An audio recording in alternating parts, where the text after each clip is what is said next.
Bom dia, queridos. Tudo bem com vocês? Alegria poder encontrá-los, revê-los. Para quem está chegando pela primeira vez, não pôde estar conosco ontem. Meu nome é Anderson Bonfim, sou casado com a Andréia.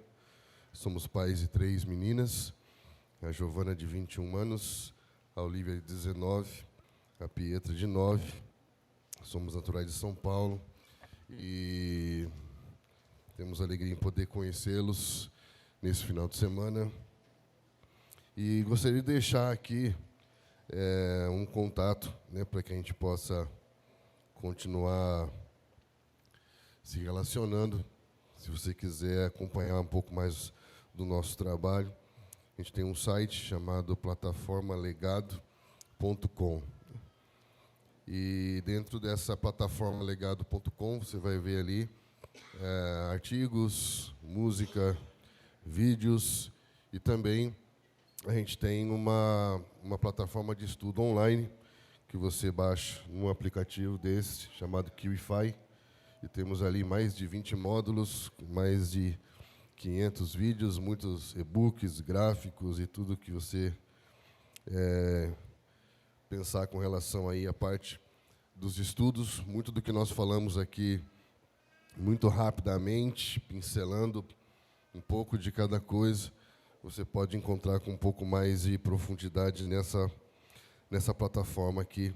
E nós temos muito material gravado e temos 2 encontros ao vivo semanais com os assinantes da plataforma, como uma maneira de estarmos juntos, conversarmos sobre as Escrituras, e tem sido um tempo muito, muito especial. Quando nós chegamos aqui ontem, na sexta-feira, e começamos ontem a ministrar a palavra, fomos direcionados por Deus a trabalhar muito a questão do tempo. E por mais que eu tentasse fugir um pouco do assunto, nós não conseguimos sair desse direcionamento, dessa condução do Espírito. Ontem pela manhã nós falamos sobre alguém lembra?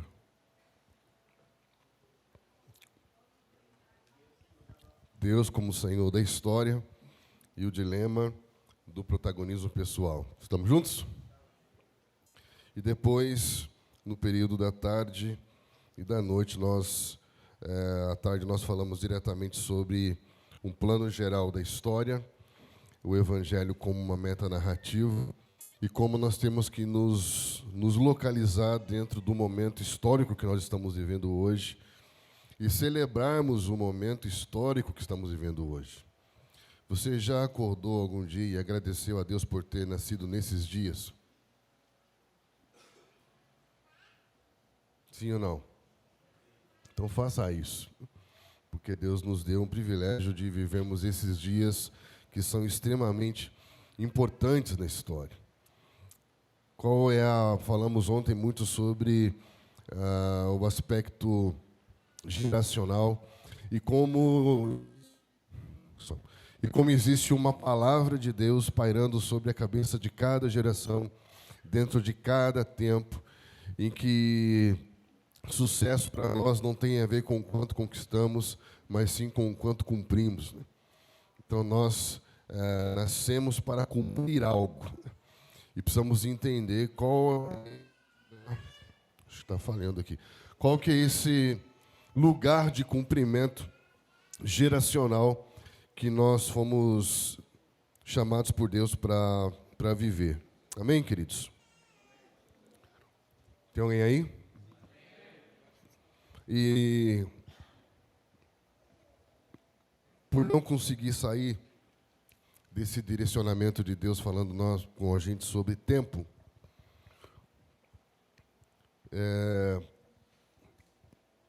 eu quero falar um pouquinho com vocês essa manhã sobre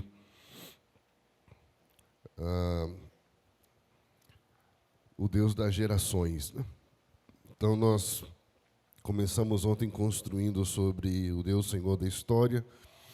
Ontem à tarde falamos sobre o plano geral, a metanarrativa, os 4 momentos da história. Alguém lembra?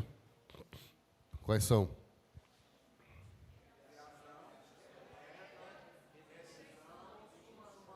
Onde nós estamos na história? Que lugar da história da redenção? Porque a gente viu que do capítulo 3 de Gênesis até o 19 de Apocalipse é a redenção. É muita coisa da redenção.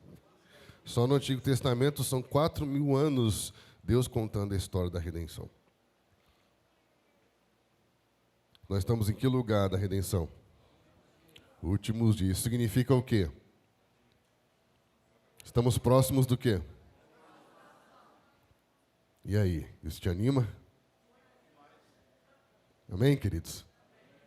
Então, quanto mais próximos estamos da consumação, mais exigente é o tempo que estamos vivendo. Por isso que você tem que agradecer por ter nascido nesses dias. Amém?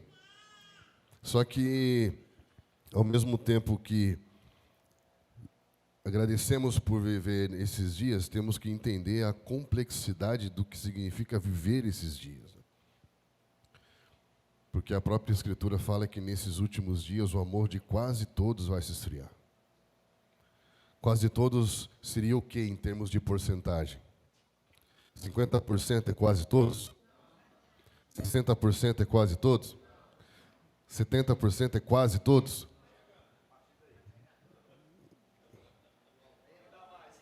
Quase todos é o quê, gente? Quase todos. Falta pouquinho para ser todos. 70% ainda tem 30% para ser todos. Sabe por quê que a gente gosta do 70%? Porque 70% é o número de quem vive na média. Minha filha chegou uma vez para mim e ela tinha vindo com 7 no boletim. E eu falei para ela, eu olhei e fiz cara de nada. Ela falou assim, você não vai falar nada? Eu falei assim, não. Ela falou, por quê? Eu falei para ela, sabe aqueles emojis que você gosta? Se você tira abaixo de 7, a carinha do emoji é bravo, porque você está abaixo da média.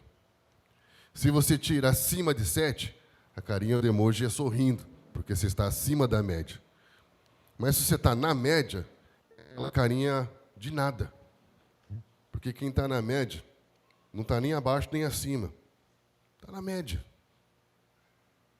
Estão entendendo? Por que a gente chega no 70% e quer ficar aí? Porque a gente, é o número da nossa vida.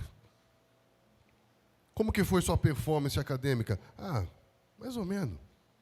Deu para passar. É ou não é, gente? Como que está como marido? Está aí, mais ou menos.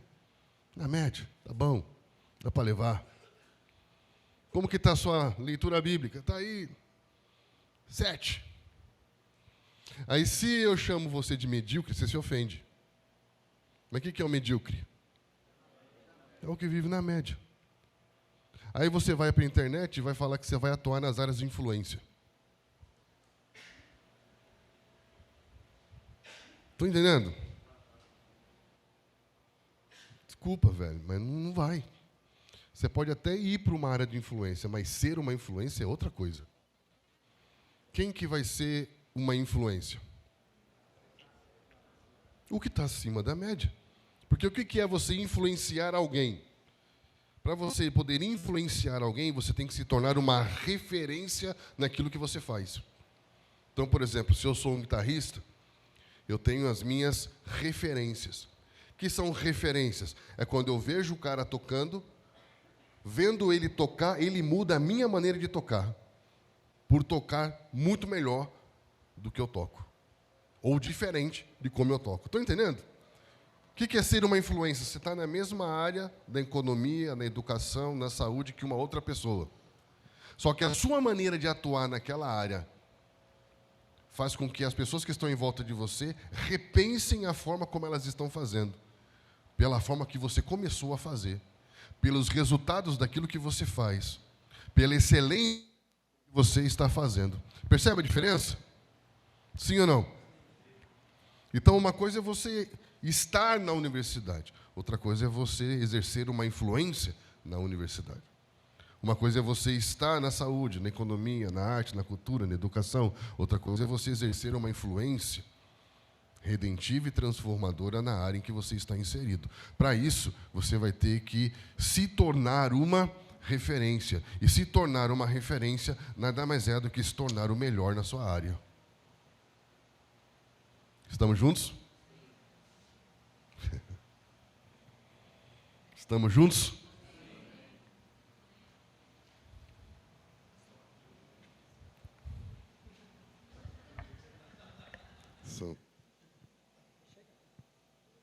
Satanás. Não é não, a bateria estava fraca. Não é não?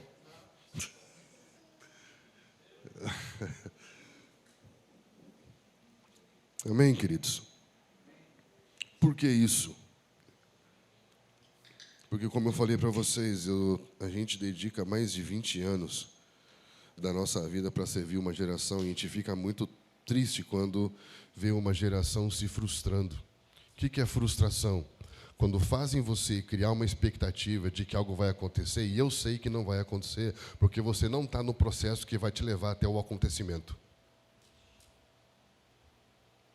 Estão entendendo? Se te prometem resultados sem te mostrarem um processo, não acredite no que estão prometendo para você. Porque para todo propósito existe um processo de trabalho, de dedicação. Não confunda estar em evidência hoje no mundo virtual com ser uma referência na vida e na história. Estão entendendo? Estar em evidência passa a ser uma referência para sempre. Estão entendendo? Eu conheço pessoas que há 5 anos falavam uma coisa, depois de 3 anos falam outra, e agora estão falando uma outra coisa. Por quê? Porque estão sempre pegando qual é a próxima onda, para manter-se em evidência. Mas, no fundo, a gente vai sempre para o Hernandes Dias Lopes. A gente vai sempre para o Azaf, para o Ademar. Porque são referências, os caras são como um farol, sempre parados no mesmo lugar e com a mesma palavra. Estão entendendo? Porque se muda, já não é mais referência. Então, cuidado para não chamar movimento de 1 ano de referência. Vocês são uma referência para mim, mas o cara está 1 ano na internet, velho. Você nem sabe onde ele mora, o que ele faz, se tem igreja, se pastoreia. Cuidado. Cuidado. Por que eu falo isso? Sou contra o mundo todo? Não, é porque eu não quero que você se frustre. Porque a frustração, ela aniquila a fé. A frustração faz você criar a expectativa de que algo vai acontecer e aí não acontece. Aí, por não ter acontecido, você acha que não vai acontecer mais. E não é verdade. Porque Deus não tem compromisso com a expectativa que você cria. Repita comigo, expectativa é minha. Promessa é de Deus. Deus não tem nada a ver com a sua expectativa. Mas Deus tem tudo a ver com a sua promessa. Amém, queridos? O fato das coisas não terem acontecido na sua vida como você esperava que fosse acontecer, não quer dizer que não vão acontecer. E não quer dizer que não estão acontecendo. Amém? Que Deus nos ajude, né? E eu queria falar um pouquinho com vocês sobre essa perspectiva do Deus das gerações, né? Porque nós sabemos que Deus é o Senhor da história. Nós vimos ontem que nós estamos dentro de um cronograma, dentro de uma agenda de Deus. E qual é a nossa estratégia? Qual seria um direcionamento prático para que a gente esteja dentro dessa agenda de Deus? Para que a gente possa entender como atuar dentro da dinâmica de Deus. E aí eu queria te dar esse direcionamento para que você pense de forma geracional. Pense de forma geracional. Deus é o Senhor da história.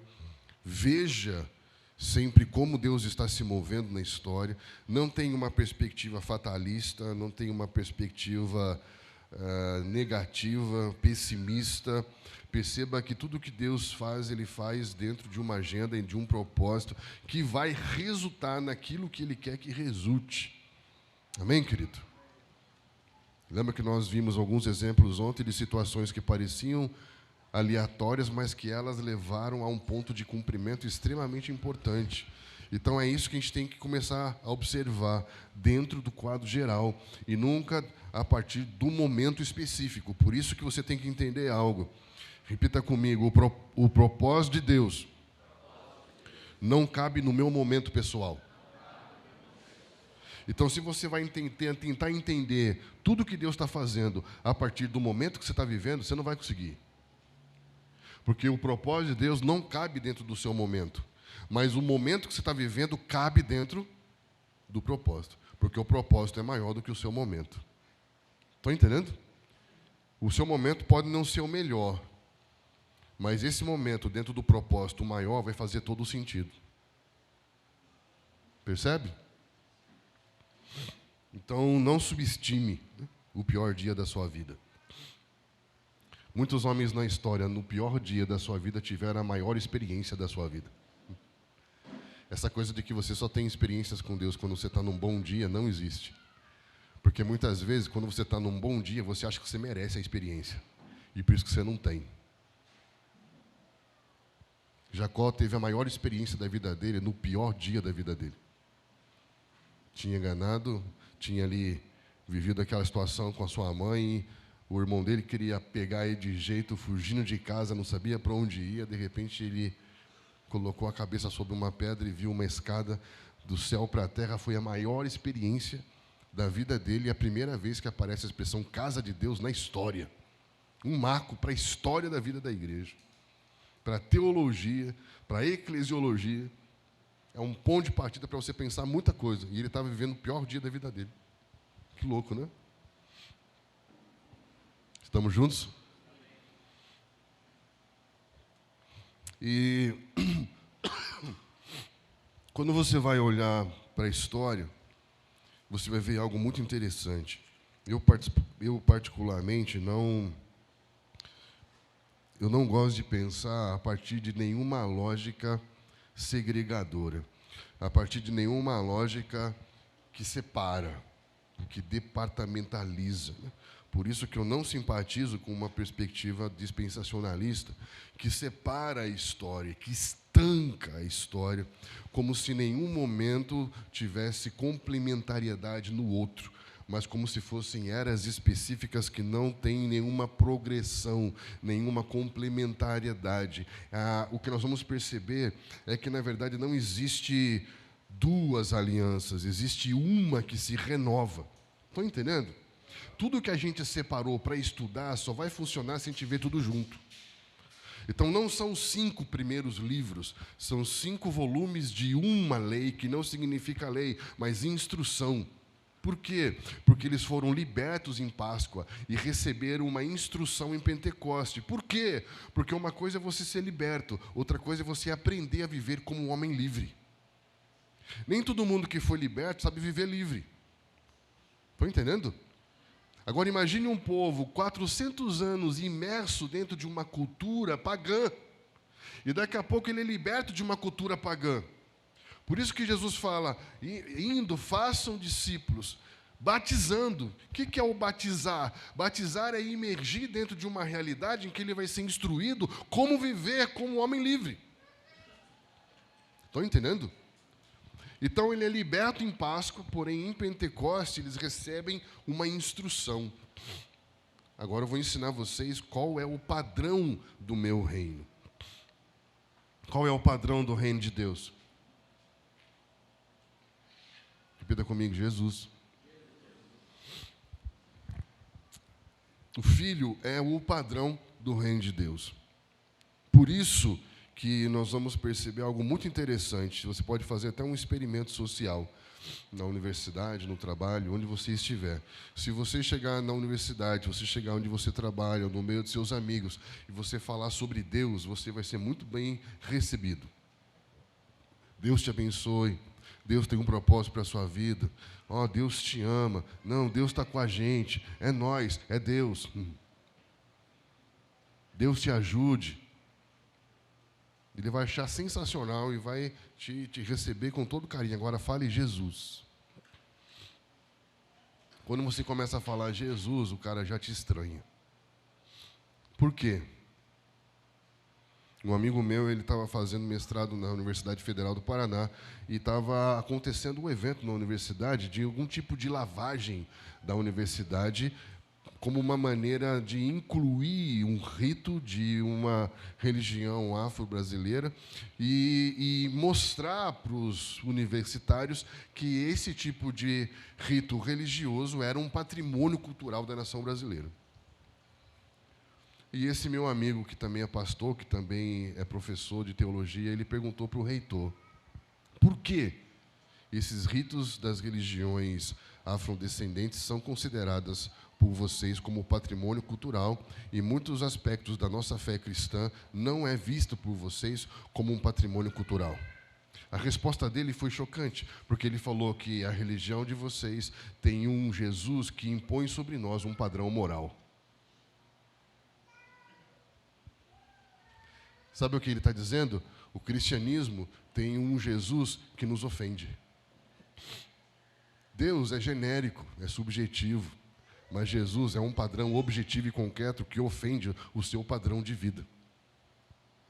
Então é muito interessante você perceber que o homem, historicamente, ele vai tentar, de alguma maneira, fugir ou evitar esse padrão de Deus. Criando o quê? Criando padrões genéricos. E é muito triste nós pensarmos que, como cristãos, podemos correr o risco de viver padrões genéricos ao invés do padrão original de Deus. Estamos juntos? Qual é o padrão do amor de Deus? Quem? É o que ou é quem? Quem, para começar. Verdade não é conceito, amor não é conceito, é pessoa, é o Filho. Estamos juntos? Se é pessoa, não é informação, é relação. Tranquilo? Não tem a ver com quanto você sabe, tem a ver com quanto você se relaciona. Já te tira da informalidade do pensamento teórico. E aí você vai perceber algo muito interessante. O homem vai gastar energia psíquica, como nós falamos ontem, para tentar criar o seu próprio padrão, para que ele possa argumentar que não precisa do padrão de Deus. Então, o homem acabou criando o seu próprio conceito de amor. João vai tentar explicar isso em 1 João capítulo 2, versículo 15, quando ele vai dizer que o que move o mundo é um tipo de amor. E ele vai dizer que se você amar o mundo, ou se você amar como o mundo ama, o amor do Pai não está. Então ele está dizendo que existem dois amores. E são excludentes. Porque se eu amo como o mundo ama, o amor do Pai não está em mim. Porque o padrão de amor de Deus é totalmente diferente do padrão que o homem criou e chamou de amor. É como se tivesse o original e a réplica. Parece, mas não é. E muita coisa que parece que eu faço em nome do amor de Deus, eu estou fazendo em nome de um amor genérico. Que não é o amor de Deus. Porque eu só consigo amar com o amor de Deus segundo o padrão de Deus, que é Jesus. Estão entendendo? E o que é que move o mundo, segundo João? Concupiscência. O que é concupiscência? Desejo sem limite. O que é a queda? Desejo sem limite. Quando o que tenho não é o bastante, eu preciso ter mais do que aquilo que Deus me designou a ter. Eu posso ter mais, eu preciso saber mais, eu preciso ser mais. E isso colocou o homem dentro de um ciclo de ansiedade e de desespero, porque no anseio de ser mais, ele perdeu-se de si mesmo. Estão entendendo? E é concupiscência, desejo, sem limite. Por exemplo, tem um rabino que fala algo muito interessante. Ele diz assim, o amor de vocês no Ocidente é muito estranho. Porque vocês falam, eu amo peixe. Aí você mata o peixe e come o peixe. Meu Deus!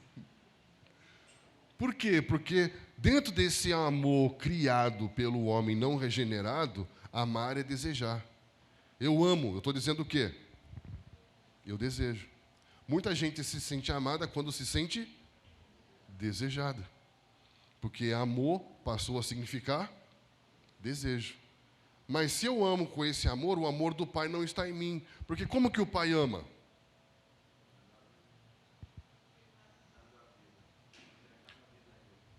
Deus amou de tal maneira. Quem amou de tal maneira? Deus o quê? Deus o quê? Deus Pai. Repita comigo, Pai. Deus Pai amou de tal maneira que deu seu Filho. Romanos 5 vai dizer o quê? Que Deus provou o seu amor por nós. Uau, isso é muito forte. Deus o quê? Deus provou, mas Deus o quê? Deus Pai. É bom lembrar isso, tá, gente? Porque tem muita gente que ama Jesus, mas esquece que quem te amou foi o Pai. Por causa da orfandade. Deus Pai provou o seu amor por nós, dando-nos. Então, quando Deus ama, Deus faz o quê? Deus dá. E o homem, quando cria o seu próprio conceito de amor, quando ele ama, ele faz o quê? Ele quer. Aí eu te pergunto, com que amor você ama a Deus? Já parou para pensar que você pode amar o Deus certo com o tipo de amor errado? As músicas que nós cantamos, elas falam sobre coisas que damos ou coisas que queremos?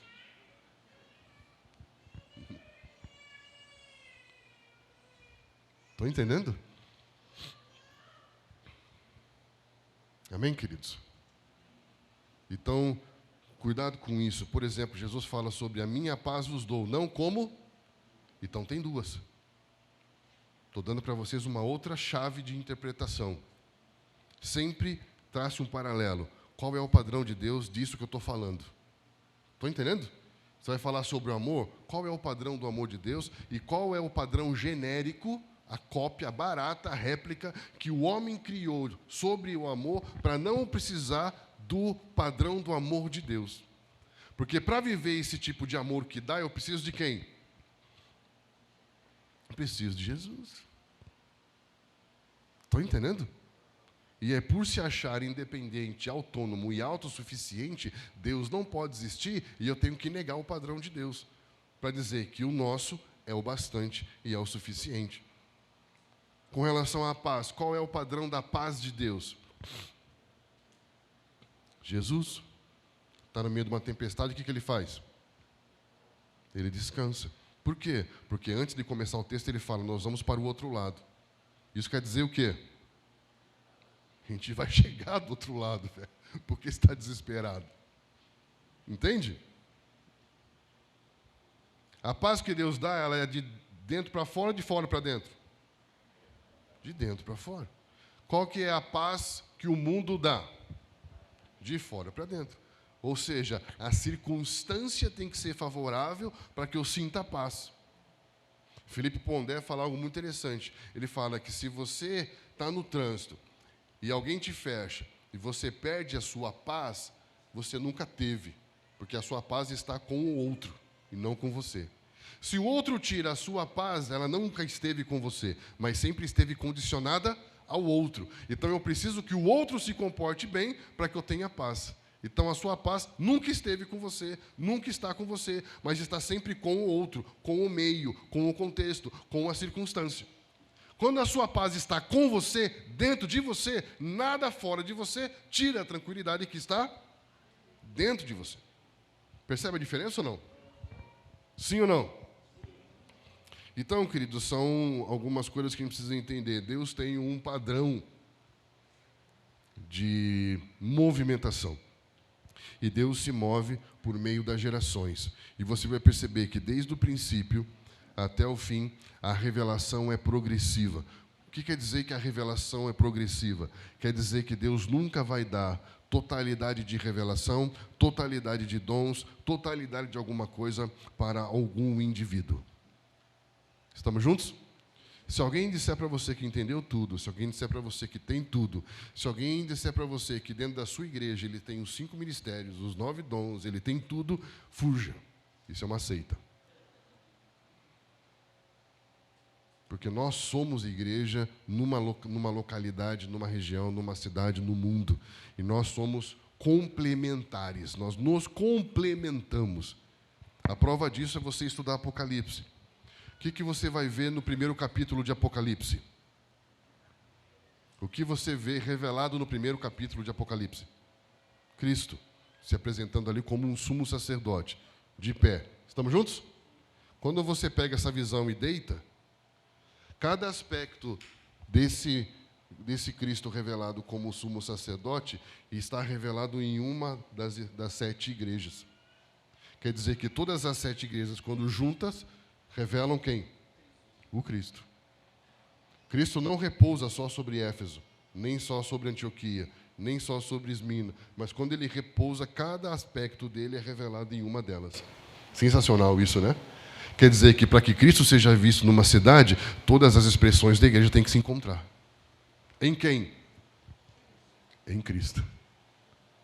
Quando isso vai ser possível? Quando tivermos Cristo.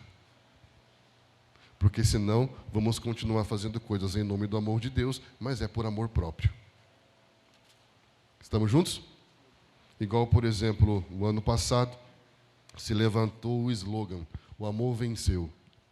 Quem ouviu isso? Bonito, né? Só que na minha Bíblia, o amor vence quando perde.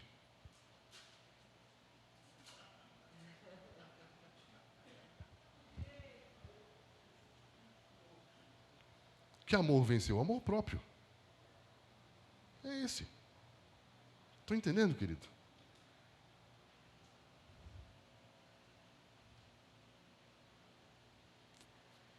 Então, cuidado, porque tem muita coisa que a gente fala em nome de Deus, mas é por amor próprio. Amém, queridos? Nós precisamos muito de Jesus nesses dias, né? E entender que Jesus, ele é relação. Ele é trinitário. E não tem como nós compreendermos as dimensões do amor de Cristo se não for juntos e se não for de forma geracional. Quando você vai olhar para as Escrituras, você vai perceber que a Adão e Eva, ele promete uma semente, a semente de um descendente. Estamos juntos? Sim ou não? Mas quando você vai ver a situação caótica da cidade fundada por Caim, como nós falamos ontem, ali há uma situação que nós precisamos entender isso, cara. Por que nós falamos ontem sobre a visão do tempo? Para perceber o que está acontecendo na história. Porque todas as gerações, elas são levadas para um ponto de cumprimento. Ou seja, existe uma palavra de Deus sobre cada geração. E há uma luta contra a semente. O que é a semente? É a profecia, é a palavra. Há uma luta para tentar impedir que aquilo que Deus falou se cumpra. Estão entendendo? Sim ou não? Então, para a primeira geração, a Eva, ele prometeu a semente de um descendente. A profecia de um descendente, que depende de uma semente. Estamos juntos? Sim ou não? E aí essa geração seguiu carregando a profecia. Quando chega na situação caótica da cidade dos dias de Noé, há uma mistura. Independente da sua interpretação do que acontece ali, quando fala que os filhos de Deus se misturam com as filhas dos homens, o que eu vejo em xeque dentro da visão panorâmica e sistêmica da história, e não pontual e específica, de seres híbridos, porque eu não vejo depois na história seres híbridos, mas eu vejo depois na história uma luta pela semente. Então aí entra a teologia bíblica, porque você vai interpretar um fato, não pelo fato em si, mas pela concordância histórica do fato. Estão entendendo? Quantas vezes esse fato se repete depois para que ele se confirme naquela situação específica. E o que eu vejo se confirmando depois, até os dias de hoje, é uma luta para tentar impedir que a profecia se cumpra. É uma luta para tentar impedir que aquela semente floresça. E aí, quando fala de filhos dos homens se misturando, os filhos de Deus se misturando com as filhas dos homens, independente da interpretação que você vai fazer disso, o que eu percebo é que há uma guerra pela semente. E a possibilidade de misturar a semente. E se você mistura a semente, você perde a profecia. Estão entendendo? Em outros momentos da história, você vai perceber que há um grande conflito, há um grande ataque para impedir que a semente rompa, para que a profecia se cumpra. Estamos juntos? Por isso que a aliança que Deus faz com Noé é chamada de aliança da preservação. O que Deus vai preservar nos dias de Noé? A semente. Que semente? Da profecia do Messias. Olha que lindo. Diga para a pessoa do outro lado, você carrega a semente. Você carrega uma profecia sobre o Messias. Lindo isso, não é? O que Deus preservou nos dias de Noé? Uma semente pura. Homens que carregam uma palavra. Não é lindo isso? Agora pensa que os últimos dias serão como os dias de Noé. Dias caóticos, em que nós vamos precisar de homens que pensem família, futuro e preserve uma semente pura e preservada. E aí você vai perceber que, dando continuidade na história, essa semente preservada, quando chega em Noé, ela vai florescer, ela vai germinar, ela vai nascer. Mas não é ainda o descendente.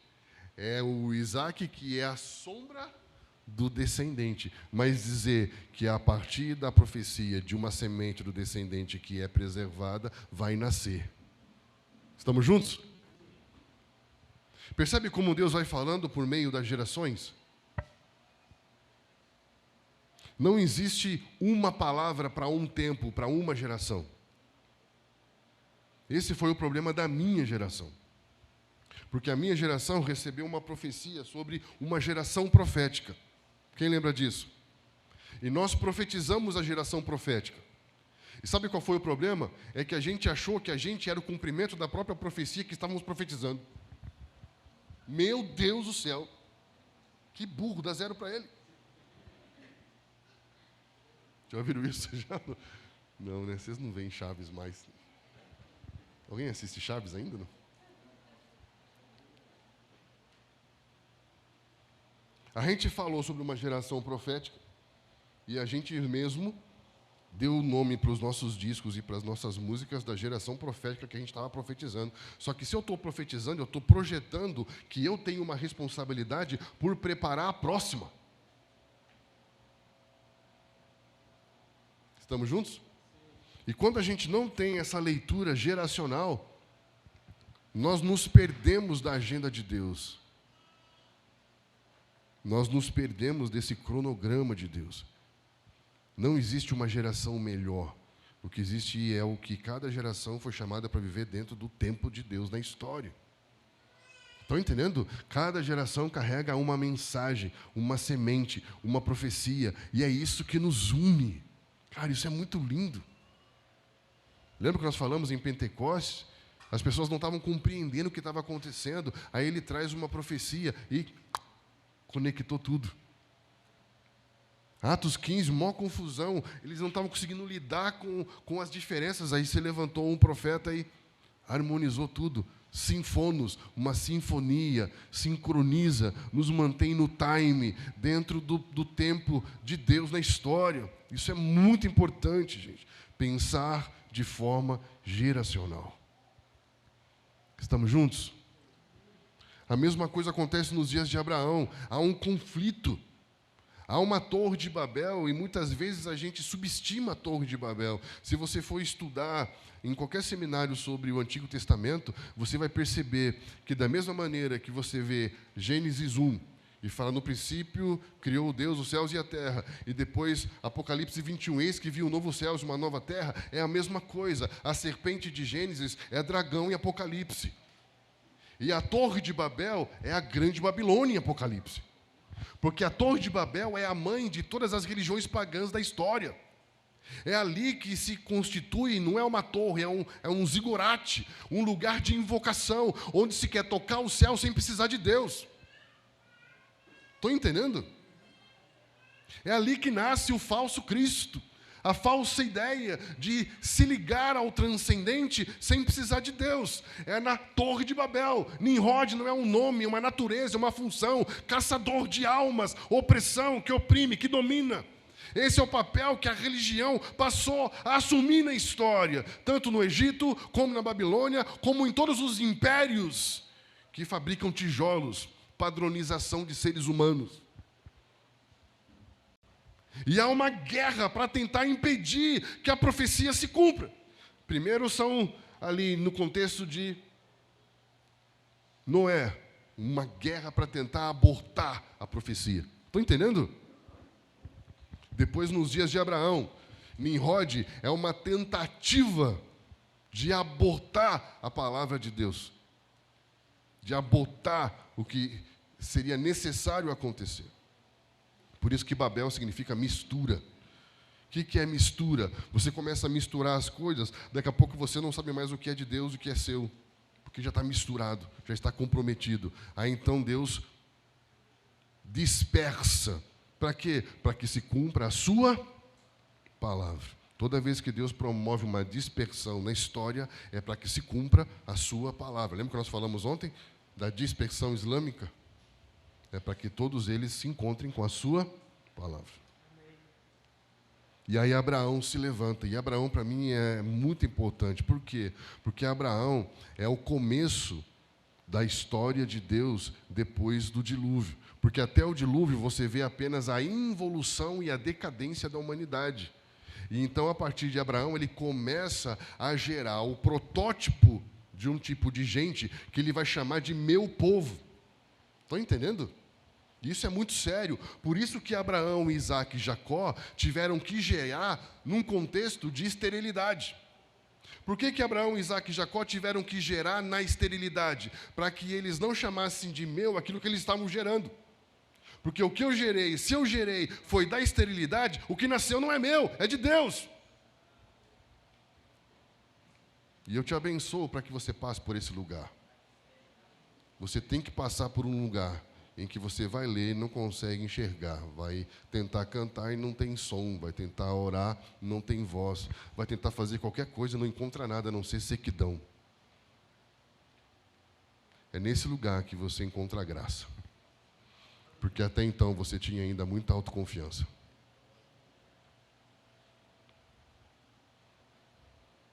Estão entendendo? Eu acho sensacional como Paulo vai expressar isso, né?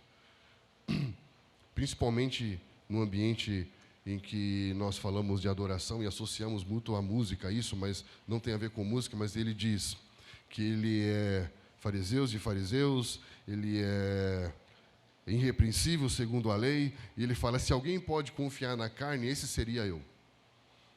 Porém, ele fala, adoro a Deus no Espírito, com letra maiúscula, não em Espírito, com letra minúscula, como em João. Ou quer dizer que para estar diante de Deus, eu preciso do Espírito Santo, para que o Espírito Santo me mostre como chegar diante dele. Lindo isso, não é?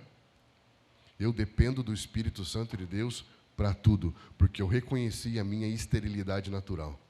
E se alguma coisa de Deus nasce em mim, é por causa da própria graça de Deus que em mim opera. Deus só pode chamar o que você faz de dele quando nascer da sua esterilidade. Quando for produto da sua incapacidade e não da sua genialidade. Estamos juntos? Porque se é produto do seu trabalho, é meritocrático. E o reino de Deus não é meritocrático.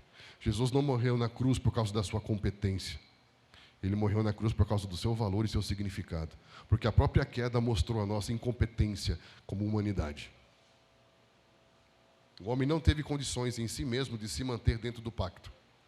Então Deus tem que entregar o seu próprio filho para mostrar a graça e dizer, se você se mantém dentro da aliança é porque eu te dou graça para isso. Uau! A própria queda é um manifesto de graça. Doido isso, né? Para quê? Para que a gente não pense que tem a ver com a gente, porque a história é sobre Jesus. Jesus é o melhor Adão. que lutou com a serpente que Adão não teve coragem de lutar. Não é mesmo? Ele é o melhor Noé. Ele é o melhor Abraão. Tudo fala sobre ele, querido. E o que eu acho lindo é que Abraão, Isaac e Jacó, eles representam uma era patriarcal. Só que eles não representam só uma era patriarcal, eles representam como Deus pensa, a sua maneira de atuar e a sua natureza. Porque quando ele faz uma aliança com Abraão, olha que lindo isso. Hoje muita gente não vê mais valor e significado nisso, e quando você casa, você troca nomes, mas isso não tem a ver com vocês.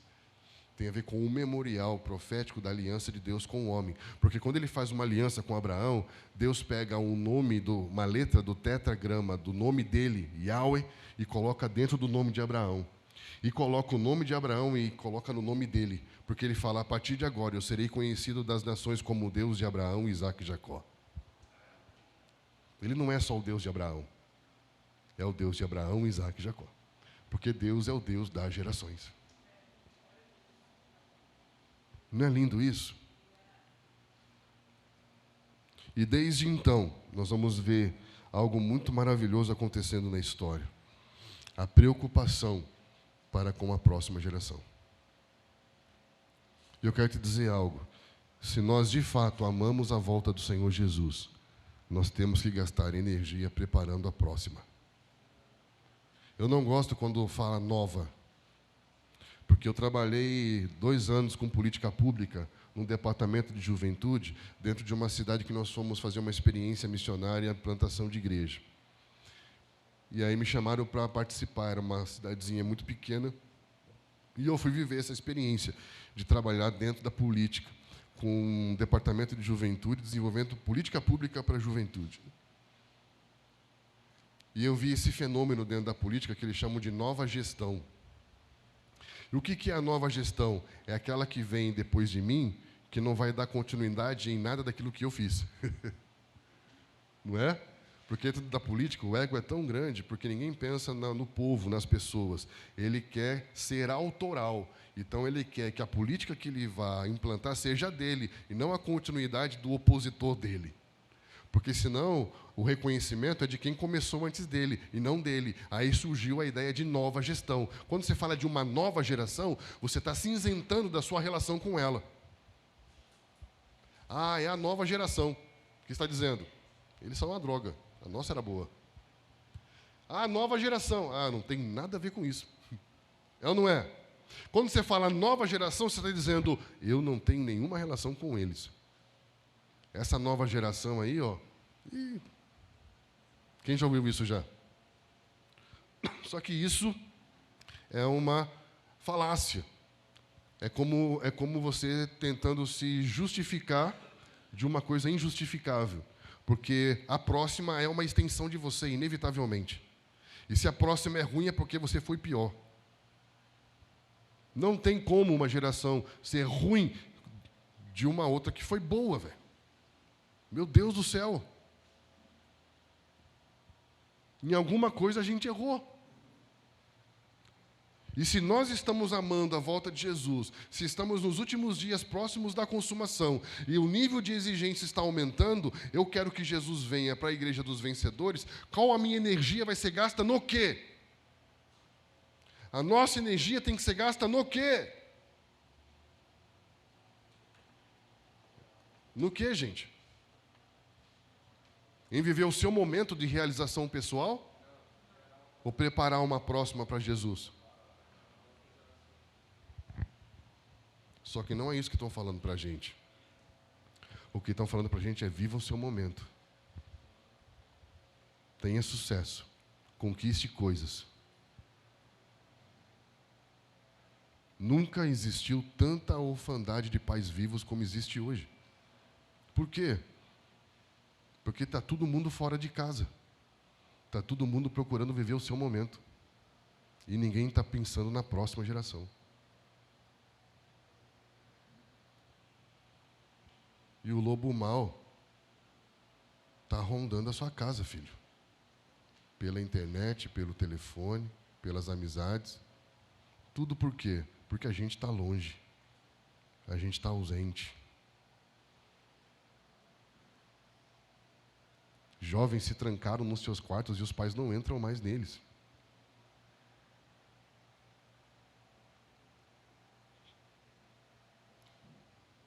Eu não só entro no quarto delas, como eu deito na cama delas e pergunto: e aí, o que vocês estão ouvindo? Deixa eu ver as bandas que vocês estão ouvindo. O que vocês estão lendo? O que está rolando? Me atualiza. Estão entendendo?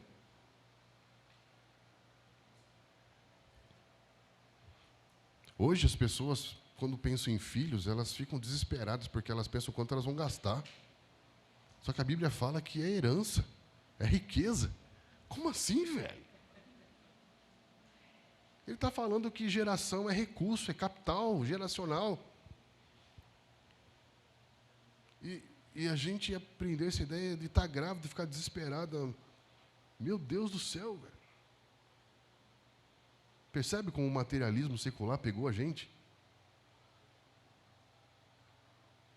Nós rotulamos, nós julgamos, depreciamos a nova geração.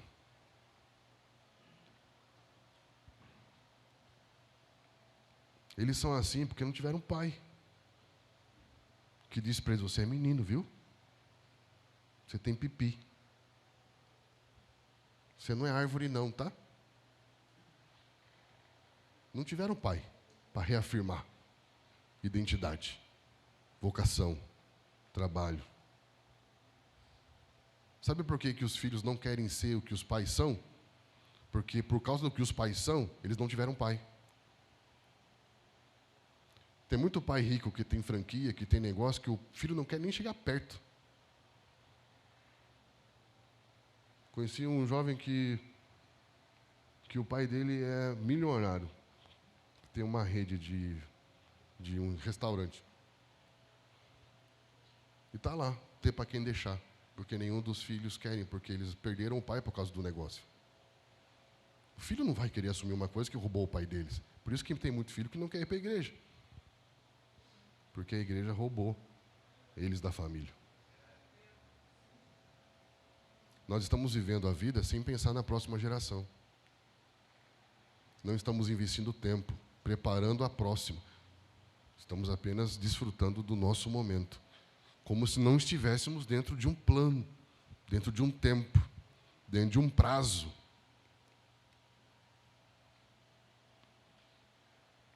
Isso faz sentido para vocês? Eu amo Abraão e ficaria horas meditando, olhando as pegadas de Abraão, porque Abraão, durante toda a sua vida, ele andou sobre uma terra e não construiu nada para si.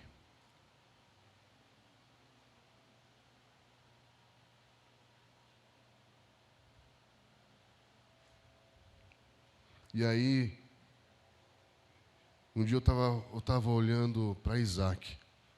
Eu falei assim: Deus, Isaac é meio devagar, né? Que Abraão é tão sinistro, Isaac é tão sinistro, mas Isaac é tão de boa, assim, parece que não... O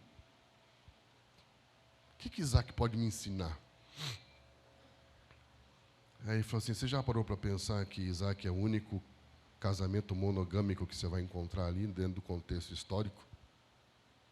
Eu falei assim: ó, não tinha pensado nisso não. Presta atenção. É o único que é monogâmico ali na história.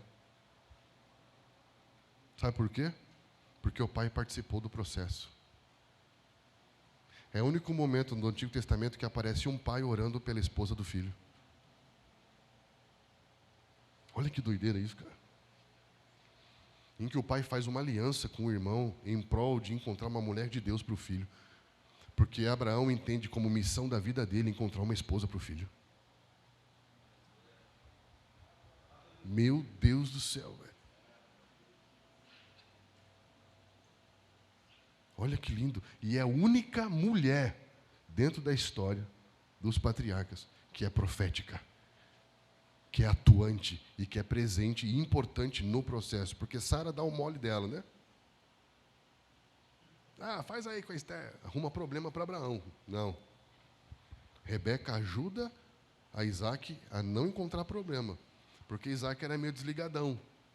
Ele ia abençoar Esaú, porque ele ia seguir, ele era o certinho, ele ia seguir o padrão, ele ia abençoar o primogênito. Só que Rebeca lembrou da profecia. E quando os dois estavam na barriga dela, ela fala, o segundo vai governar o primeiro. Ela, opa, olha que mulher incrível, velho. Por que Isaac casou tão bem? Porque o pai orou pelo casamento dele. Só isso. Jacó vai atrás de uma, arruma outra, faz negócio, maior confusão. Por quê? Porque não tinha um pai orando pela esposa dele. O que é isso? Responsabilidade geracional. Responsabilidade geracional. Isaac e Rebeca foram o único, dentro desse contexto do Antigo Testamento, que conseguiu viver o padrão de Deus para o casamento. De Gênesis 1 e 2. A ideia original de Deus se cumpriu em Isaac e Rebeca, porque o pai entendeu que casar um filho faz parte da minha missão de vida. Casar com qualquer uma? Não, casar com uma mulher de Deus. Uma profeta que vai lembrar ele das palavras de Deus. Uau, cara! Que coisa linda! Responsabilidade geracional. E nós encaramos isso de forma carnal hoje, cara. Todo mundo pega todo mundo experimenta todo mundo. Vai, filho, vai pegando aí, uma hora dá certo. Vai experimentando aí. Deixa filho escolher à vontade. Isso é irresponsabilidade, velho. Casar errado estraga a sua vida toda.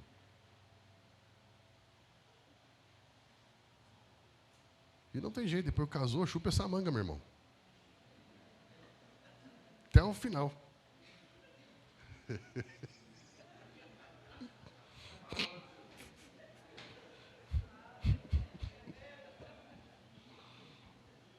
Ai. Ninguém casa amarrado não, filho.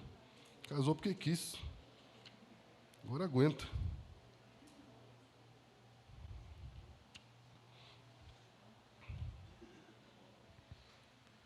Outra coisa que a gente estava falando aqui que eu acho sensacional, quando você vai pensar em Jacó, né? Jacó tem uma experiência linda com relação a Deus, ao ponto de, assim como ele faz com Abraão, ele muda o nome de Jacó. Lembram disso? Sim ou não? Sabe por que Deus muda o nome? Isso se chama renomear. Renomear significa trazer você de volta à minha ideia original sobre você. Porque muitas vezes o nome que dão para nós é produto do meio em que nós estávamos. Mas o meio de onde você veio não define quem você é. Mas o Deus que criou você que define quem você é. Abrão significava pai exaltado, porque ele era filho de Terá, de um movimento de Nimrod, que era produto da exaltação do homem. Estão entendendo? Quando Deus começa a trazer Abraão de volta para a ideia original que ele tem sobre ele, fala, eu vou ter que mudar o seu nome para trazer de volta a sua essência original, que não é um pai exaltado, é um pai abençoador de nações. Que lindo, né? Deus não faz nada por acaso e nada é aleatório. Quando ele vai tratando e mudando o nome, ele está renomeando essência, te reposicionando dentro da ideia original de Deus para você. O meio em que você esteve, o que você se tornou, não te define. O que te define é a ideia original de Deus sobre você. E quando ele fala sobre Abraão, ele vai tratando. O que eu acho lindo é que esses caras são pais. Pais são progenitores. Para que o que nascesse desses pais, Deus pudesse chamar de meu, Deus teve que tratar todas as mazelas que existem no caráter desses caras, para que o que nascesse deles fosse puro, fosse de Deus. Então ele trata a exaltação do ego em Abraão, e um cara que vai dedicar a sua vida toda sem construir nada para si. Ele vai tratar a questão da mansidão. Estão entendendo? Em Isaac. Por isso que parece que Isaac é devagar, mas é que Deus gera nele mansidão. O que é o manso? O manso é aquele que não luta por si. O que é o manso? O manso é aquele que não faz algo para si ou por si. Por isso que nas bem-aventuranças fala que os mansos herdarão a terra. Por que o manso vai herdar a terra? Porque ele não está lutando por uma para si. Estão entendendo? Quando que você vai encontrar o seu lugar? Quando você parar de lutar por um para você. Por isso que antes de falar sobre ministério, qual é o meu ministério? Ele fala de humildade e mansidão. Quando você para de pensar em você e fazer por você para suportar o outro. Você está próximo de entender qual é o seu serviço dentro do corpo. Entende? Então Isaac é muito, muito importante, porque ele trata primeiro a humildade, não ser exaltado, não ter um conceito elevado demais sobre si mesmo. Abraão, mansidão, não fazer nada por si mesmo. Ele abre um poço. Ele é abençoado, ele abre um poço, sai água. Aí a galera vem e entulha. Ele luta pelo poço? Não, ele vai e abre outro. O cara é muito manso, velho. É muito manso. Porque ele não luta pelo que diriam para ele. É seu direito, é seu, você abriu. É o seu ministério, é a sua igreja, lute por isso. Não, cara. Só saiu água porque é graça de Deus. Eu vou abrir outro. Aí ele foi abrir outro. Aí vê os caras entulham. Ele vai e abre outro. Não fala nada, só abre outro. Até que chega uma hora que acho que Deus dá uma bucejada assim, porque o cara é manso mesmo, velho. E fala, você encontrou descanso. Agora esse vai ser o seu poço. Que lindo, né? E aí vem Jacó com toda a impetuosidade de usurpação. O que é usurpar? É tomar para si o que não lhe pertence, como se fosse seu. E aí ele vai trabalhar com esse ímpeto de Jacó. Porque Jacó é o terceiro e ele tem um papel determinante no processo a partir do qual vai nascer o povo que Deus vai chamar de meu. Estão entendendo? Isso é muito sério. A sua santidade não tem a ver com você se sentir melhor que o outro ou se sentir melhor diante de Deus. Jesus fala, é por eles que eu me santifico. Estão entendendo? Não é o que você faz ou deixa de te fazer, não é o que você faz ou que você deixa de fazer que te faz santo. Não existe crente autolimpante. Não é, pastora? Tem fogão autolimpante, né? Mas crente autolimpante não tem. O que é o crente autolimpante? É quando eu paro de fazer isso, não bebo, não fumo, não. Eu estou me autolimpando. Não tem como um pouco se autolimpar. Não tem como um sujo se autolimpar. Não tem como um trapo de imundícia se autolimpar. Estão entendendo, querido? O que te limpa? Ele fala, sejam santos, porque eu sou. Então, o que me santifica? Deixar de fazer algo ou me relacionar com o santo? É tudo relacional. A santidade é um princípio relacional. Eu me relaciono com aquele que é santo e sou santificado pela relação que eu tenho com aquele que é santo. O que eu deixo de fazer é porque eu entendi que isso aqui, de alguma maneira, vai interferir e atrapalhar a relação que me santifica. Eu não sou santificado porque eu deixei de fazer. Eu deixei de fazer porque eu não quero que nada atrapalhe a relação com Deus que me santifica.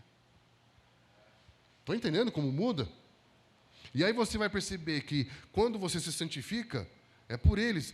João 17, ele vê a próxima. E ele fala, é por eles que eu me santifico. É por eles. É pelos seus filhos. É pela próxima geração. Não é para ser melhor que eles, mas é para que eles sejam melhores que você. Estamos juntos? E Jacó vive essa experiência de aquele que usurpa para se tornar príncipe, aquele que cuida das coisas de Deus. E Deus muda o nome. Só que eu acho sensacional que nesse caso, quando Deus deu a ele uma experiência muito forte, ele foi tratado na sua estrutura, né? Lembra quando ele saiu da maior experiência da sua vida? Ele foi para a casa de Labão, né? E aí ele é enganado, mas em nada é prejudicado. Eu acho sensacional, porque Deus está falando assim, você acha que você vai construir alguma coisa para mim, mas eu vou tornar você construção. Porque ele faz uma aliança com Deus, né? Se você me ajudar na minha volta, eu vou construir para você. E Deus fala, tadinho. Ele acha que vai construir para mim, mas é eu que vou construir nele. E Deus começa a mexer com a estrutura de caráter dele. Estão entendendo? Um cara que sempre ganhou, agora tem que perder. Tem que pedir perdão. Olha como Deus vai tratando. E aí, quando ele chega no final da sua carreira, a gente acha que foi ele que brigou com o anjo. Mas presta atenção. É o anjo que começou a bater nele. É o anjo que lutou com ele. Sabe por quê? Porque Deus fala assim, cara, eu não quero que você tome para si o que não é seu. Mas eu preciso desse espírito que eu te dei de lutar pelas coisas que são do reino. Então ele parece que Jacó está meio... Sabe quando você dá aquela cansada? Aí veio o anjo e desperta ele, luta, velho! Senão você não vai aguentar, não. Desperta ele, muda o nome dele. Só que não tinha a ver com ele. Não tinha a ver só com ele. Porque o nome que Deus deu para ele não era o nome dele. Era o nome de um povo. Estão entendendo? O que Deus está fazendo com a gente não tem a ver só com a gente. Tem a ver com o que Ele quer fazer com uma geração toda. Isso não é lindo? E poderia ficar aqui falando sobre a história toda de como Deus sempre pensou através das gerações. Aí você pensa num José. José é o que nós chamamos de um homem ponte. O que é um homem ponte? É um homem que você vai ver falando dele. Quer ver? Deixa eu ver se eu acho aqui. 42, eu acho. Deixa eu ver. Não.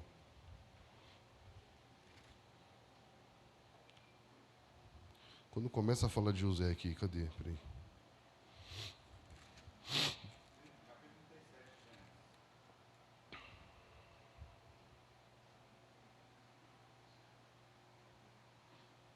Olha que legal. Versículo 2. Está começando a falar sobre quem? José. Aí fala, essa é a história da família de Jacó. Quando José tinha 16 anos, o certo não era falar, essa era a história de José?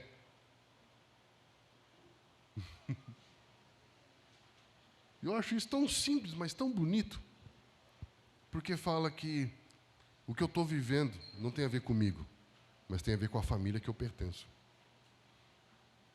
Tem a ver com essa questão geracional. E José teve um papel extremamente importante nas gerações. Foi um homem ponte. Um homem que fez a conexão da era patriarcal com a era de juízes, em que eles são libertos por Moisés e depois começam a ser discipulados durante a era dos juízes até que possam entrar na monarquia e deixam de ser um povo tribal para se tornar uma nação, sempre visando avançar na revelação progressiva para que encontrem cumprimento das promessas de Deus. Isso não é lindo? Nos dias de José, você vai perceber que ele consegue fazer essa transição, como nós falamos ontem, até que então começa a bater o relógio e dá o tempo de Moisés se levantar. Mas aí, lembra? A luta pela semente? Vão matar os meninos. Para quê?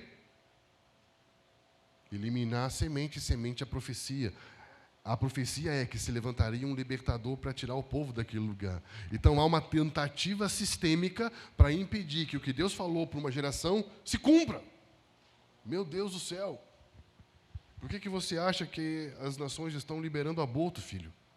É uma guerra ideológica ou é uma luta contra a profecia da última geração que vai pregar o evangelho a todas as nações como nunca antes na história? Há uma tentativa de abortar o nascimento da geração dos libertadores. Aqueles que vão dizer, saia dela, povo meu. A geração dos vencedores.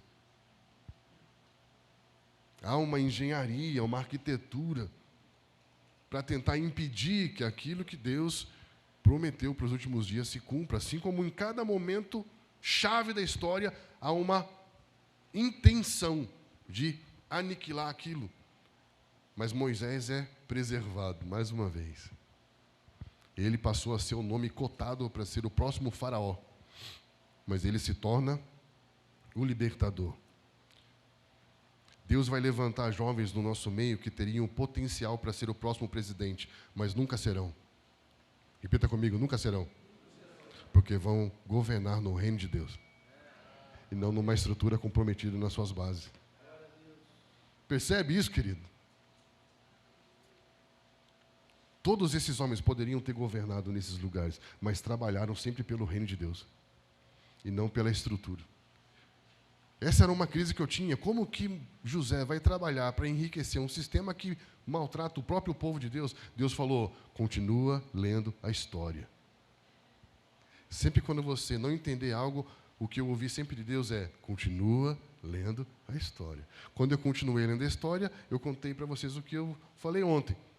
Que, na continuidade da história, o povo de Israel despoja toda a riqueza que havia no Egito. E quem trouxe essa riqueza para dentro do Egito foi José.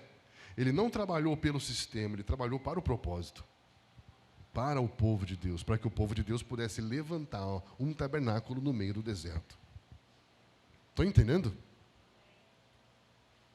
Esse é o problema de muita gente que usa como pretexto o discurso das áreas de influência para poder enriquecer para o seu projeto de vida pessoal. Uma vez um músico chegou para mim e falou assim, Bonfim, eu não quero mais tocar na igreja, eu quero tocar nas áreas de influência. Eu quero tocar lá fora, tocar o mundo com a minha música. Falei, miserável, ele não tem coragem de dizer que vai desviar. Porque para você ir para a área de influência, você tem que ser sacerdote, e ele não era. Porque um sacerdote, ele não vai para um lugar para enriquecer, ele vai para levantar altar. Se o cara vai para a área de influência com um projeto de vida pessoal, é jovem rico, não é sacerdote. Estão entendendo, querido? E a gente usa os termos para dar uma cara bonita para a coisa feia que a gente vai fazer. Não é? Mas eu vou voltar aqui, eu preciso encerrar. Moisés, ele se tornou um libertador. E aí eu quero encerrar dizendo algo muito sério. Eu queria que você olhasse para a geração de Moisés com outro olhar nessa manhã. Quantos aqui, vamos ser sinceros, a gente está entre amigos. Quantos aqui já julgaram a geração de Moisés por não ter entrado na terra prometida? Levanta a mão aí. Não, a gente não pega pesado com eles, velho? Aí eu te pergunto, quando você pega essa lente que eu estou dando para vocês, de pensar de forma geracional, tem alguma geração na história que fez tudo? Não. Quando você olha por essa perspectiva, você vai ver algo muito sério. Eles foram até o limite de onde eles tinham fé para ir. Eles não tiveram fé para entrar, é verdade. Mas eles tiveram fé para fazer uma coisa que você não tem, sair.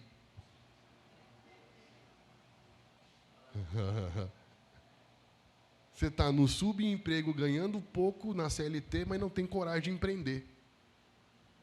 Estão entendendo? Eles tiveram coragem. Porque eles não eram escravos. Se você for para o Egito agora, e os caras, se você fala para eles que eles eram escravos, não. A gente trabalhava muito, era tratado, servia, era explorado, a vida era amarga, porque o trabalho era muito pesado, mas eles comiam, eles moravam, eles ganhavam, eles tinham ali o trabalhozinho deles, a CLTzinha deles. Estão entendendo? Não estou falando que é errado ter CLT. Estou falando que os caras tiveram coragem de sair, velho. Agora você está olhando para eles com outro olhar, né? Pô, os caras são brabos. O cara estava ali, tá ruim, mas tá bom, velho. Estou aqui com a minha ler, né? Estou aqui com burnout, estou aqui com... Qual que é outras coisas que a gente tem? Depressão, síndrome do pânico, meto o processo da empresa, fico de licença 6 meses, depois volto, pego de novo. Mas estou aqui. A vida está amarga, está ruim, mas tá bom. Aí aparece um cara que vai dizer para você, você tem coragem de trocar o certo pelo incerto? Você tem coragem de largar tudo, ir para o deserto, um lugar que não tem nada? Um mundo de possibilidades em Deus, onde o céu toca a terra, no horizonte. E aí, quem vai comigo? Os caras foram, velho. Meu Deus do céu, os caras foram. Reclamaram? Muito, mas foram, velho.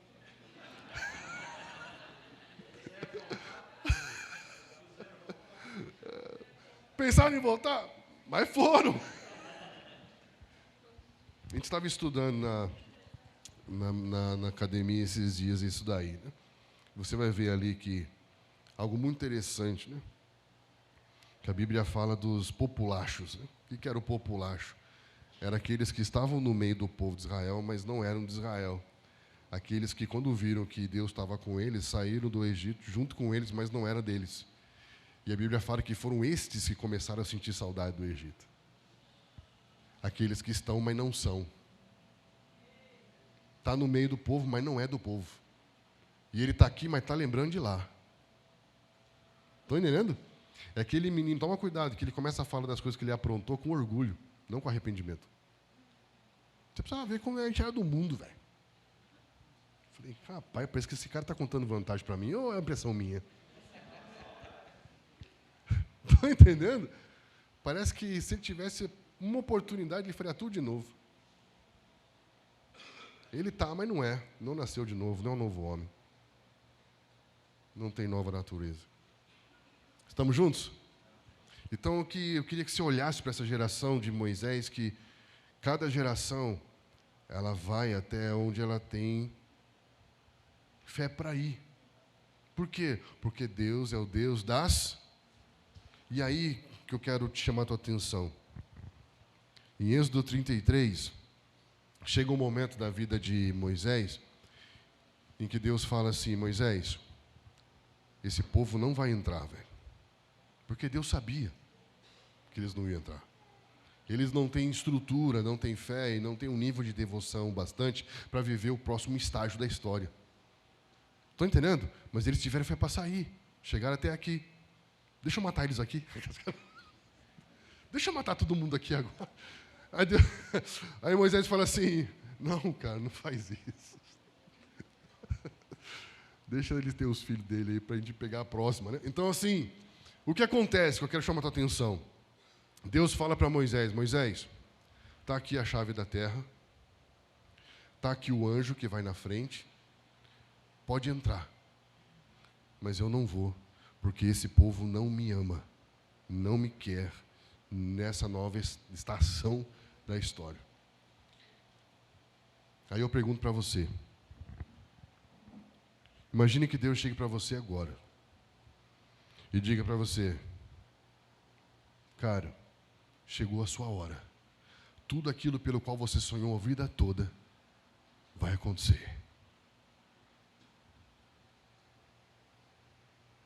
Você vai chegar ao seu sucesso ministerial. Você vai ver o cumprimento de tudo que eu falei para você. Só que eu não vou. Essa sua geração não está no padrão que eu preciso para a próxima estação da história. Mas você vai. Eu fico. Mas é o seu momento. Desfrute. Aproveite. É a sua hora. Tudo aquilo pelo qual você sonhou, todos os perrengues que você passou, todo o sufoco que você teve que encarar, agora é a sua recompensa, é o seu momento, é o seu CD, é o seu livro, é o seu nome na história. Vai sem Deus. Não é nem vai com Deus, né? Porque eu não vou. Pegaram? Piada? Não. O que você faria, velho? Você iria? Você lançaria o CD? Você faria a turnê? Você lançaria o livro? Você assumiria a igreja? Ou você pararia para pensar se valeria a pena entrar se Deus não fosse? Porque não tem mais a ver com você, tem a ver com a sua geração. Você não tem mais que pensar o seu projeto. É o projeto de Deus para a geração. O que você faria? Você teria coragem de abrir mão de viver o seu momento para servir a próxima geração, para que elas possam viver aquilo que você poderia ter vivido sozinho? Você teria coragem de abrir mão de lançar a sua música para ensinar uma próxima geração a cantar aquilo que você poderia ter cantado sozinho? Você tem coragem de ensinar uma geração a falar aquilo que você poderia ter escrito num livro e falado sozinho?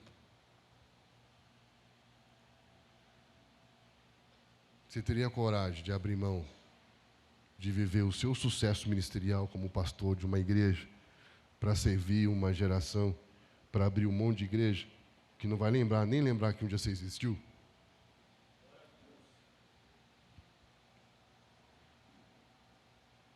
Sabe o que eu acho sensacional?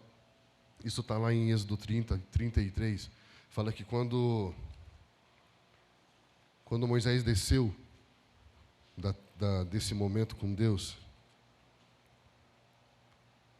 o Senhor falava com Moisés face a face, como quem fala ao seu amigo. Depois, percebe, o momento não era contra Moisés, velho.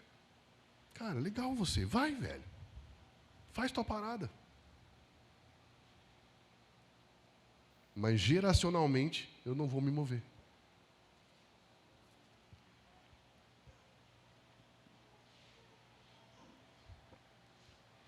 Depois Moisés voltava para o acampamento. Agora você recebe essa notícia de Deus, te coloca nesse momento de decisão e você está voltando para o acampamento, pensando, o que eu vou fazer da minha vida? E aí quando ele está voltando, olha o que o texto diz. Depois Moisés voltava ao acampamento, mas Josué, que servia a ele, não se afastava da tenda do encontro. Ele voltou, mas ele percebeu que Josué ficou. Quem era Josué? A próxima. Era um menino, mas era mais que um menino. Ele representava a próxima. Ele voltou para o acampamento, mas aquele menino amava tanto a presença de Deus que permaneceu lá. O que ele fez? Ele abriu mão de viver seu momento para servir a próxima. E ele apostou tudo em Arroshua, em Josué. Não é lindo isso, cara? Aí você vai ver o livro de Josué e começa o livro dizendo: Moisés morreu. Porém o legado permanece. E aquela geração, não mais um homem, mas uma geração, entrou na agenda de Deus, carregando a Arca da Aliança, amando a presença de Deus.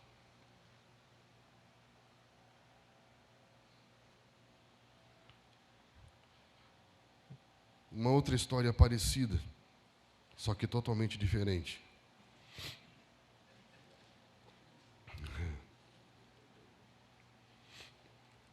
Acontece com um infeliz chamado Ezequias. Ezequias estava morrendo, velho. E quando Deus falar para você que chegou a sua hora, vai embora, velho. Amém?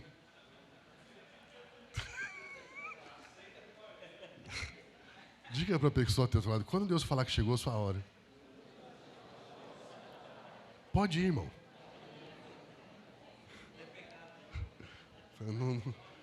Porque Ezequias não quis ir. E ele pediu mais 15 anos.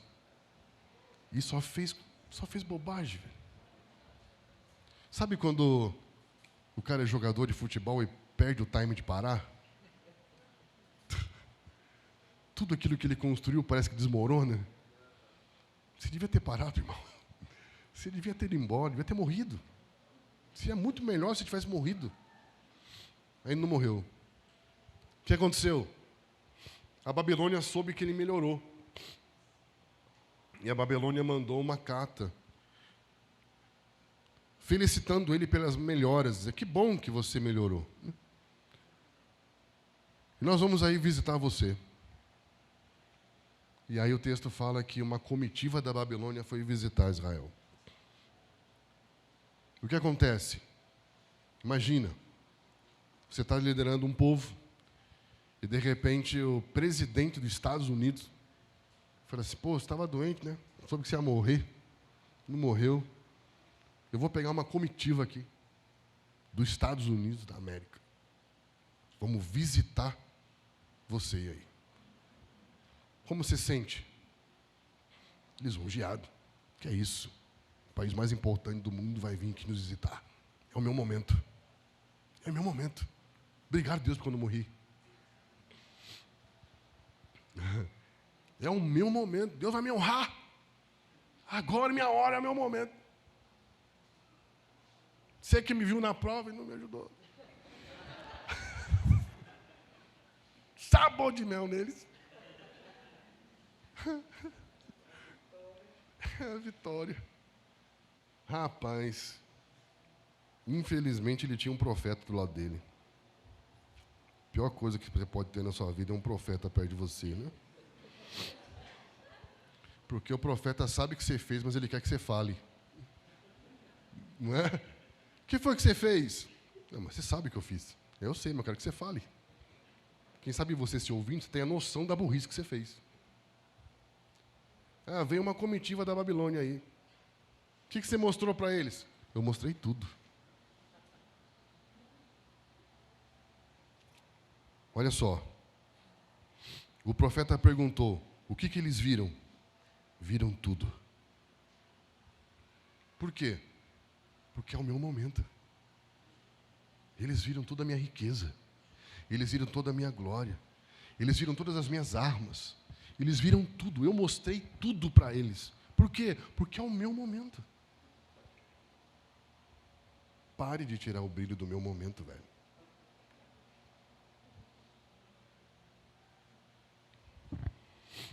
Então o profeta Isaías disse a Ezequias, ouça a palavra do Senhor dos Exércitos.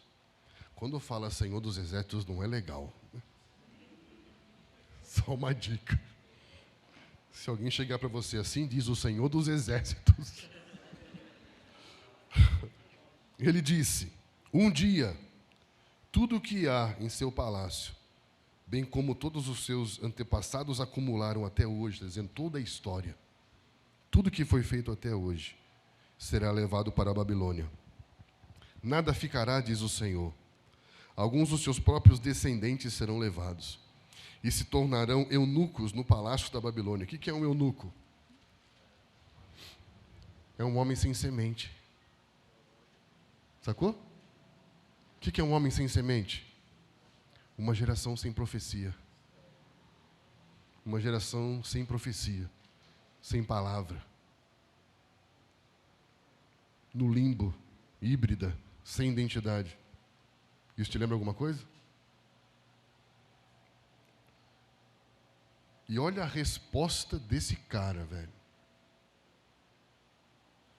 Boa é essa palavra do Senhor. Meu Deus do céu.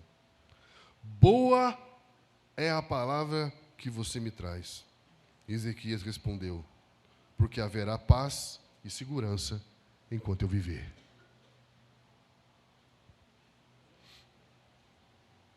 O que ele está dizendo? Ema, ema, ema.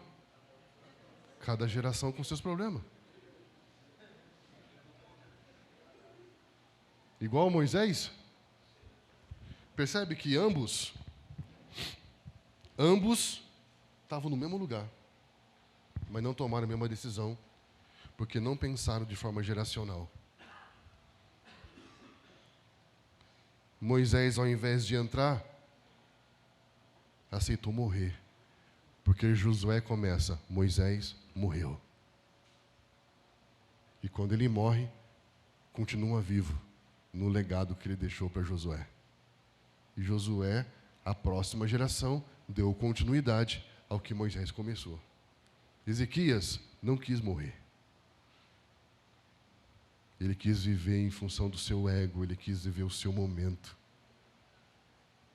Ele quis sucesso, realização.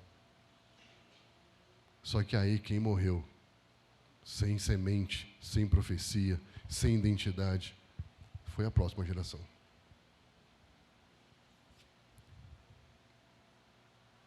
Queridos, o que eu quero dizer com isso é: nós todos precisamos ser tratados aqui. Porque tanto Zacarias como João Batista teve que ser tratado. E nós precisamos pensar geracionalmente. Estamos nos últimos dias que antecedem a consumação. Estamos juntos? O nível de exigência está aumentando e a próxima geração não pode ser pior que nós. Então nós precisamos investir tudo na próxima, ao invés de viver o nosso momento.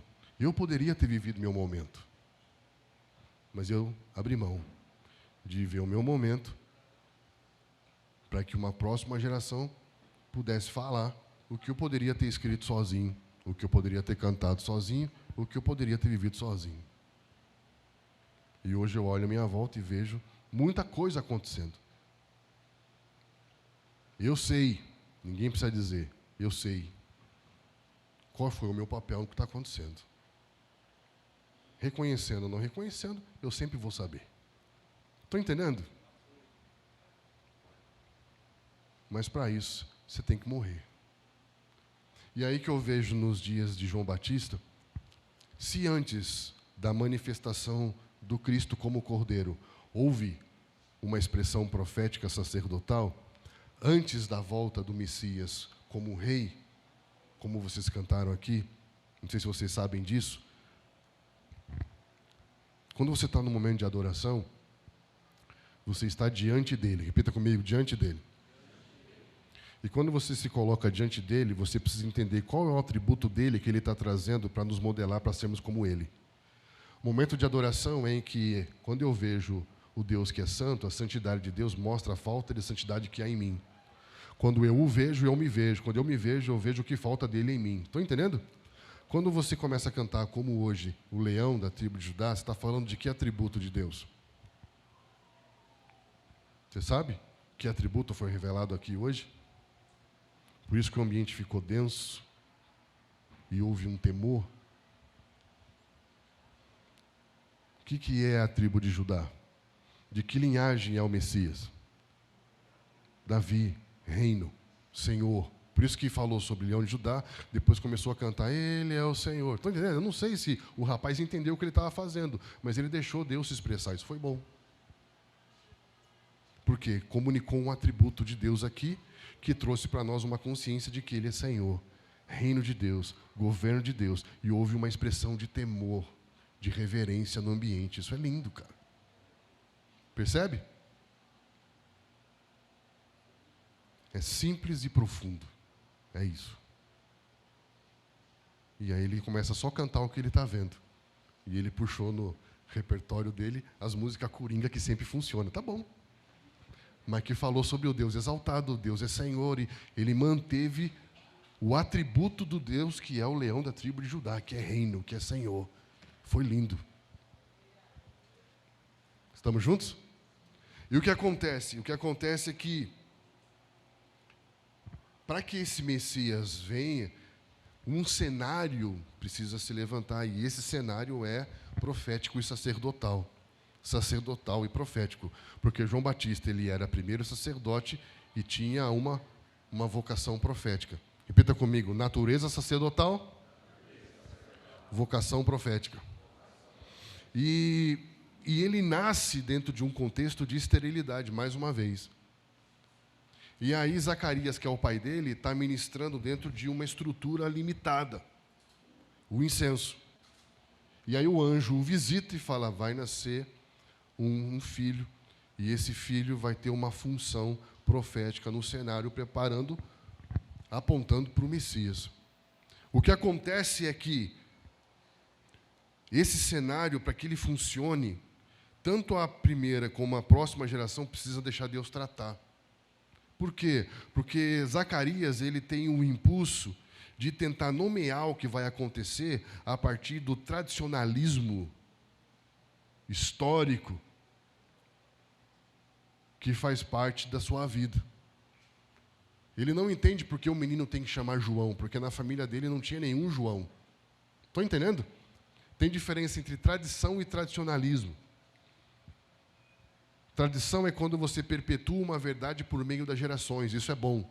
Tradicionalismo é quando você perpetua uma prática destituída de verdade e significado para as próximas gerações. É quando uma geração se vê fazendo algo que não sabe por que está fazendo. Isso é tradicionalismo. E aí ele tem que ser tratado e Deus tira a voz dele.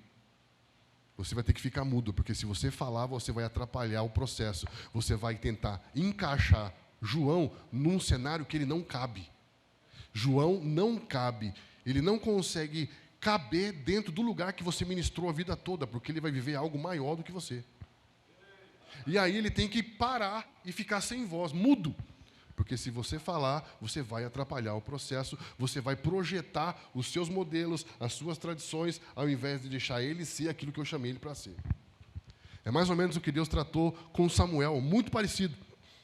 Se você não mudar a sua maneira de pensar, você não vai encontrar o homem que eu já achei. Eu achei Davi, mas você está procurando um novo Saul. Porque o Saul se encaixa no que você viveu. Mas o que eu estou fazendo não vai se encaixar no que já foi vivido. É novo, é a próxima. Vai preparar o caminho, vai ser diferente de tudo que já aconteceu na história. Estão entendendo? Então nós que somos a geração mais velha, vai ter que tomar muito cuidado para não impor padrões e modelos numa geração que não vai caber nisso que a gente está tentando viver. Eu sou geração X, geração pós-baby boomers, que veio de um histórico de guerra, de militarismo. E a minha geração é aquela geração da universidade, da multinacional, de comprar casa, casa própria, carro. Eu perguntei para minha filha de 19 anos, se você tivesse 1 milhão, o que você faria? Eu viajaria o mundo todo. Ela não falou de comprar casa, nem de comprar carro. Eu já estava pensando no carrão já. Sabe por quê? Porque essa geração que a gente chama aí de híbrido, de perdida, de niilista, de doida, de maluca, é a geração do Uber. É a geração que não compra carro porque paga baratinho para um cara me levar até ali. É a geração do Airbnb. Eu não preciso comprar uma casa, porque eu tenho uma casa em qualquer lugar do mundo. Meu Deus do céu. É uma geração das startups. Muitas ideias, pouco dinheiro, muita atitude. Eu quero mudar o mundo. Da sustentabilidade, das causas ambientais. É uma geração que, ao mesmo tempo que não acredita em nada, está procurando uma coisa para acreditar. É uma geração que não tem nada, só uma mochila. Sabe o que falta para eles? Alguém dá a eles a mensagem. Estão entendendo?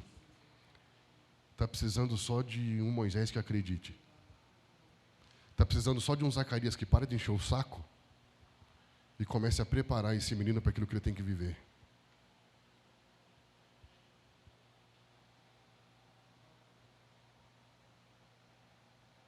Estão entendendo? A gente ora a vida toda por unidade. Aí os jovens começam a se reunir nas praças para orar e fazer manifestos. Você começa a falar, não vai não, hein? Tem que vir aqui, cuidado, hein?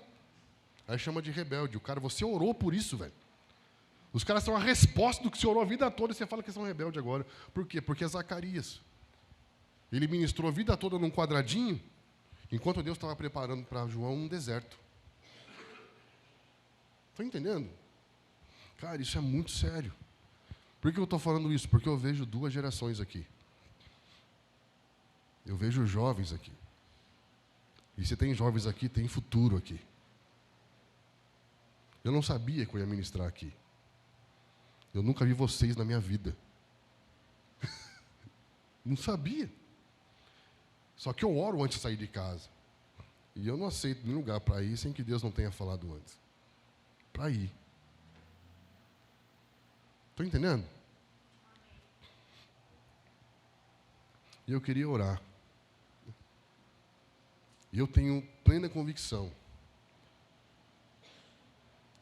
Eu estava uma vez em Mato Grosso, acho que Campo Grande, quente, velho. Quente, babu. Eu fiquei hospedado num hotel que era dentro de um posto. cheio de caminhão. Eu não sei porque os caras deixam o motor ligado, velho, dos caminhão. Só para deixar mais quente tudo. E aí um infeliz foi dar uma ré, bateu no poste, caiu o poste, acabou a energia, desligou o ar-condicionado. Ficou mais quente ainda. Eu também nunca tinha visto aqueles irmãos, mas Deus falou que eu tinha que ir. Eu lembro como se fosse hoje. Foi tão especial porque eu coloquei minha cabeça na parede assim. Suando. Mas suando mesmo. E eu só fiz uma oração e disse: Deus, o que eu estou fazendo aqui? Por quê? E ele falou assim: você tem que achar um garoto. Você está no que eu chamo de Operação Samuel. Eu achei um cara e eu preciso que você encontre ele. Estou entendendo? E desde então eu tenho vivido essas experiências de ir para lugares que eu nunca fui para achar talvez uma pessoa. Né? E às vezes você vai para um lugar para encontrar uma Ana, uma intercessora que está ali mais de 30 anos orando por algo, né? E ninguém vê. Né? Todo lugar tem uma Ana e tem um Davi. Né? Aquele que está lá tem uma palavra, mas precisa ser encontrado e ativado em alguma coisa. Né? E eu queria trazer essa palavra para vocês. Nós temos que pensar de forma geracional. Estamos juntos? Temos que pensar que se nós estamos amando a volta de Jesus, nós temos que preparar uma geração para eles. Sabe quanto tempo que levou da promessa que Deus deu a Abraão, que sairia um rei e sairia um povo, até o momento em que Davi sentou no trono e se cumpriu todas as profecias dentro dessa sombra de Israel para Abraão, foram 1000 anos. O que aconteceu nesses 1000 anos?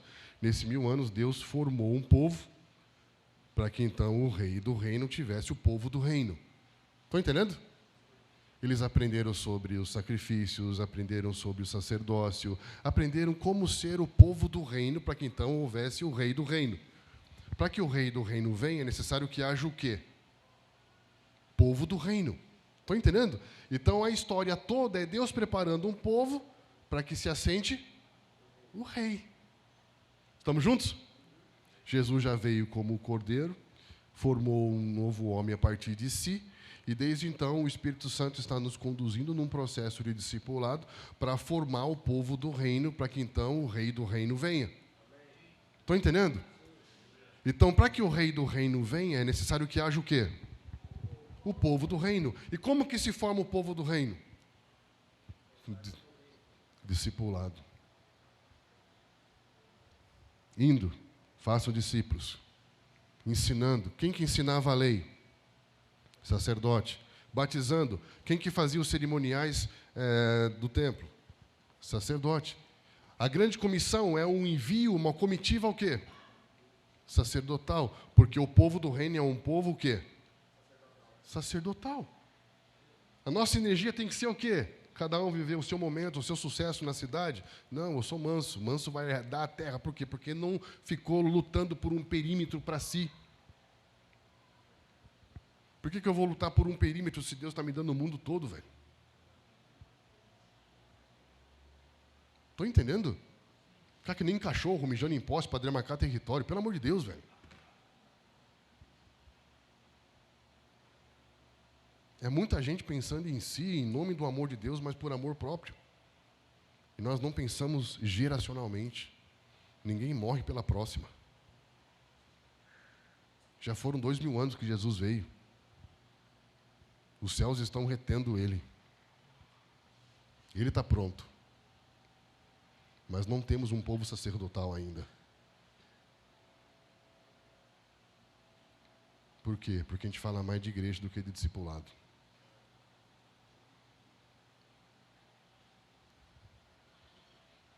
Tem alguém aí? Talvez eu nunca mais volte aqui, né? Mas a gente precisa acreditar nesse cronograma de Deus, nessa agenda de Deus. Amém, queridos? precisamos preparar o povo. Aí você vai para Apocalipse. E Apocalipse fala que o Espírito e a noiva dizem... Ok, é lindo isso, é poético. Mas quando fala que o Espírito e a noiva dizem vem porque querem ou dizem vem porque está pronto? Porque está pronto, velho. Então, se você não está trabalhando para aprontar, para de cantar isso. Porque o reino de Deus não é passional, é legislativo. Deus, estamos fazendo discípulos, estamos preparando pessoas. Estão entendendo? Estamos plantando escola de profetas, estamos trabalhando porque queremos preparar uma próxima geração para o Senhor. E vai chegar uma hora que nós vamos olhar para o povo e vamos olhar para o céu e diz, pode vir, que a gente vai reinar essa bagaça toda aí. Tem um povo que tem mente de governo. Tem um povo que foi preparado para reinar sobre a terra. Pode passar o fogo, que vai ser ouro o que vai sobrar. Meu Deus do céu. Estão entendendo? Pode vir em grande tribulação, que o que vai ficar é ouro. Muita riqueza e autoridade espiritual para reinar sobre a terra. Mas a gente precisa formar esse tipo de gente. Essa é a nossa missão. Amém, queridos?